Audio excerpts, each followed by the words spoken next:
سب سے اچھا ہے مگر میرے پیر سب سے اچھے ہیں، تو باقی پیروں کی برائی مت کر لو، یہ کہنا کہ ان کا پیر ان کے لیے اچھا ہے، میرا پیر میرے لیے اچھا ہے۔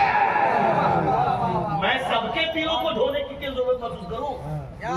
خواجہ غریب نواز کے مرید حضرت خواجہ قطب الدین بختیار کاکی نے فرمایا کہ سنو آج میرے پیر صاحب آنے والے ہیں، سب لوگ رہنا خانقاہ میں آ کر مصافحہ کرنا، فیض لینا۔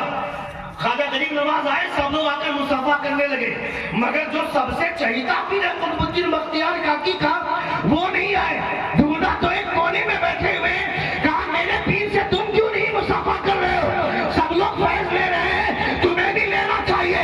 انہوں نے کہا جتنا فیض لینا ہو آپ لے لیجئے، مجھے لینا ہوگا تو میں اپنے پیر سے لے لوں گا۔ زور سے بولے، باتیں اچھی لگ رہی ہے؟ کتنے لوگوں کو اچھی لگ رہی ہے؟ کتنے لوگوں کو اچھی لگ رہی ہے؟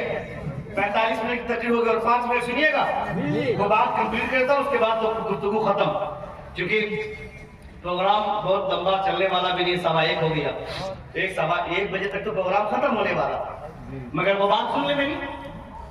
حضرت عائشہ صدیقہ رضی اللہ تعالی عنہا نے جب رشتے کا واسطہ دیا حضرت فاطمہ بتاتی، سنیے کیا بتاتی، توجہ کے ساتھ یہی بتانا چاہتا ہوں، چونکہ 23 سال جو حضرت نے کہا ہے یہ بات تو پرفیکٹ ہے، اس میں کوئی شک نہیں، مگر حضور کے حوالے سے ایک بات میں بتانا چاہتا ہوں مشکات کی حدیث کی روشنی۔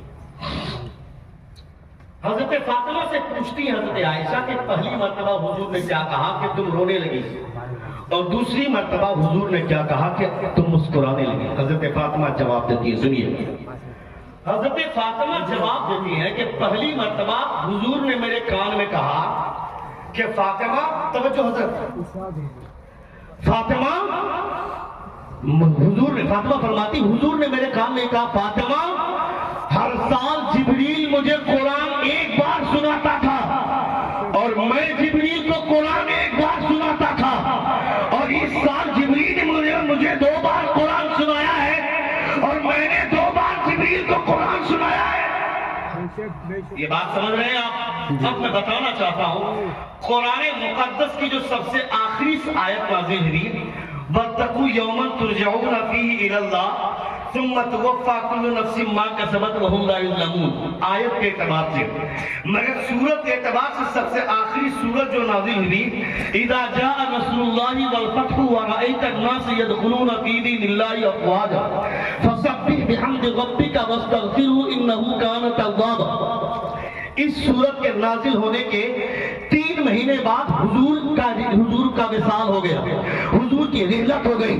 میں کہتا ہوں قرآن مقدس کا نزول 23 سال میں کمپلیٹ ہوا، نبی کونین کی رحلت فرمانے سے صرف 3 مہینہ پہلے قرآن پاک کا نازل ہونا بند ہوا۔ پھر مصطفیٰ دور کس چیز کا کرتے تھے؟ حضور فرماتے ہیں ہر سال جبریل کو میں قرآن سناتا تھا، جبریل مجھے قرآن سناتا تھا۔ اس کا مطلب ہے حضور کو قرآن پہلے سے یاد ہے، زور سے اس کا مطلب ہے کہ مصطفیٰ کو قرآن پہلے سے یاد ہے۔ اگر حضور کو قرآن یاد نہیں رہتا، جب آیتیں اترتی ہے تو صحابہ سے کہتے کیسے اس کو فلاں آیت کے بیچ میں رکھنا، اس کو فلاں آیت کے بغل میں لکھنا، اس کو فلاں سورت اور فلاں سورت کے بیچ میں لکھنا، اور علماء فرماتے ہیں جو آج ہمارے سامنے قرآن کی جو ترتیب ہے یہی ترتیب لوح محفوظ پر ہے۔ حضور فرماتے ہیں ہر سال میں جبریل کو سناتا تھا، جبریل مجھے ہر سال جبریل مجھے سناتا تھا۔ اس کا مطلب ہے کہ قرآن نازل ہوا بعد میں، مگر قرآن حضور کو یاد پہلے سے تھا۔ قرآن مصطفیٰ پہلے سے جانتے تھے۔ جب قرآن کی آیت نازل ہونا شروع ہوا تو حضور اللہ فرماتا ہے اللہ تحرک به لسانک لتعجل به ان علینا جمعہ وقرآن۔ حضور بار بار پڑھتے تھے، اللہ فرماتا ہے اے میرے محبوب آپ بار بار اپنے آپ کو تکلیف میں مت ڈالیے، قرآن نازل کرنے والے ہم ہیں تو قرآن کو سینے میں بسانے والے بھی ہم ہی ہیں۔ سبحان اللہ، سبحان اللہ۔ یہ پہلی بات۔ دوسری مرتبہ حضور نے کیا کہا کہ حضرت فاطمہ مسکرانے لگی۔ اصل میں حضرت فاطمہ کا کہنے کا مطلب یہ ہے کہ حضور نے اس میں اپنی موت کی خبر کہ میں موت کا مزہ چکھنے والا ہوں، بہت جلد میں رحلت کرنے والا ہوں، کوچ کرنے والا ہوں۔ ہر سال جبریل مجھے ایک بار سناتا تھا، میں جبریل کو ایک بار، اس سال میں جبریل کو 2 بار سنایا ہوں۔ جبریل نے 2 بار مجھے قرآن سنایا۔ حضرت فاطمہ رونے لگی چونکہ باپ کی جدائی ہے، وہ محسوس کر گئی کہ یہ حضور کا آخری سال ہے۔ اس کے بعد جب دوبارہ حضور نے کہا، حضرت فاطمہ ہنس پڑ مسکراؤ۔ دوبارہ کیا کہا سنیے گا، بول دوں یہ چھوڑ دوں آنے والے سال کے لیے؟ سن لیجیے گا، سن لیجیے گا، ایک بار زور سے کہیں یا رسول اللہ، یا رسول اللہ۔ حضرت فاطمہ فرماتی کہ دوبارہ جو حضور نے میرے کان میں کہا وہ یہ کہا کہ فاطمہ یہ بھی جان لو، میرے اہل بیت میں سب سے پہلے جس کی مجھ سے ملاقات ہوگی قبر میں وہ تم ہی ہو۔ کہنا کیا چاہتا ہوں میں، جو لوگ بولتے ہیں حضور کو کچھ پتا نہیں ہے، وَإِنَّهُ عِلْمُ السَّاعَةِ وَيُنَزِّلُ الْغَيْثَ وَيَعْلَمُ مَا فِي الْأَرْحَامِ وَمَا تَدْرِي نَفْسٌ مَاذَا تَكْسِبُ غَدًا وَمَا تَدْرِي نَفْسٌ بِأَيِّ أَرْضٍ تَمُوتُ۔ بارش کب ہوگی، قیامت کب ہوگی، ماں کے پیٹ میں کیا ہے، کب آدمی مرے گا، کہاں مرے گا، یہ خدا کے علاوہ کوئی نہیں جانتا ہے۔ یہ تم کہتے ہو خدا کہتا ہے، مگر اللہ رب العزت کی عطا سے یہ تمام علوم مصطفیٰ بھی جانتے ہیں۔ اگر حضور نہیں جانتے تو حضور یہ کہتے کیسے؟ فاطمہ تم مجھ سے ملنے والی ہو، یہ بات جیسے ہی سنا حضرت فاطمہ مسکراؤ۔ اس کا مطلب یہ ہے کہ اپنی موت کا غم نہیں کرنا چاہیے، حضور سے ملاقات کی خوشی محسوس ہونی چاہیے۔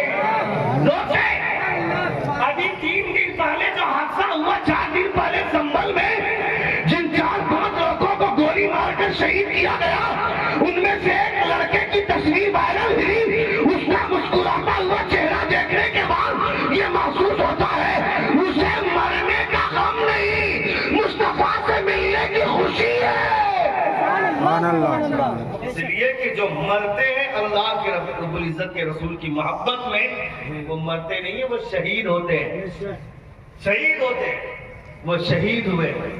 اللہ رب العزت ہم تماموں کو شہادت کی موت عطا فرمائے۔ آمین۔ اس پر زور سے آمین کہنا چاہیے۔ شہادت کی موت مقدر والوں کو ملتی ہے، سمجھ رہے ہیں آپ، مقدر والوں کو ملتی ہے۔ ایک آخری بات میری سن لیں، آخری بات 2 منٹ کے اندر، 2 منٹ کے اندر آخری بات۔ حضرت عمر فاروق رضی اللہ تعالیٰ عنہ نے اپنے بھائی سے کہا کہ زیرہ پہن لو، میدان جنگ میں جانا۔ حضرت عمر کے فاروق کے بھائی نے فرمایا کہ نہیں زیرہ آپ پہن لیجیے۔ آپ نے کہا کہ نہیں تم پہن، انہوں نے کہا کہ نہیں آپ پہن لیجیے۔ حضرت عمر کو جلال آیا، آپ نے فرمایا کہ میں تم کو زیرہ پہننے کے لیے بول رہا ہوں، پہن کیوں نہیں رہے؟ جواب سنیے، ان کے بھائی نے کہا آپ کو کیا لگتا ہے اللہ رب العزت کے پیارے رسول کی محبت میں شہید ہونے کی تمنا صرف آپ کے سینے میں ہے کیا؟ میں بھی حضور کی محبت میں مرنا چاہتا ہوں تاکہ رسول دیوبند کی محبت میں شہادت کی موت ملے تو کائنات کی سب سے بڑی دولت مل جائے۔ اسے بولتے ہیں شہادت کی تمنا کرنا، شہادت کی خواہش میں اپنے آپ کو زندہ رکھنا۔ اللہ رب العزت ہم تماموں کو نبی کونین سے بے پناہ محبت کرنے کی توفیق عطا فرمائے۔ استغفر اللہ ربی من کل ذنب واتوب الیہ۔ زور سے کلمہ شہادت پڑھیے، اشہد ان لا الہ الا اللہ واشہد ان محمدا عبدہ ورسولہ۔ السلام علیکم ورحمۃ اللہ وبرکاتہ۔